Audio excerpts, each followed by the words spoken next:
Hey guys 365 ডেজের 4th ব্লগে সবাইকে welcome. Isha আগের থেকে এখন একটুখানি বেটার আছে। ডেলিভারি হওয়ার পর থেকে স্কিন কেয়ার কী হয় সেই জিনিস তো ভুলেই গেছি। তো একটুখানি পার্পল থেকে কয়েকটা প্রোডাক্ট অর্ডার করেছিলাম যাতে কিনা স্কিন কেয়ারটা একটু স্টার্ট করতে পারি। আসলে কি বলো তো, সব কিছু একা হাতে সামলাতে হয়, তো তার মাঝখানে একদমই টাইম পাই না।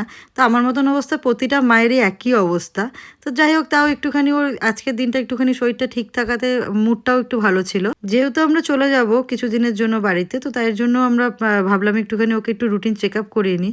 তো নর্মালি একটুখানি ও যেখান থেকে ডক্টর দেখানো ওখানে রুটিন চেক আপ করিয়ে নিই। বাড়িতে এলাম, বাড়িতে এসে নিয়ে দেখছি ওর যে মামা আছে এখানটায়, মানে মিনমার বন্ধু, ওরা এসে নিয়ে ওকে হচ্ছে অন্নপ্রাশনে ফার্স্ট গিফট পুচকি পেয়ে গেছে।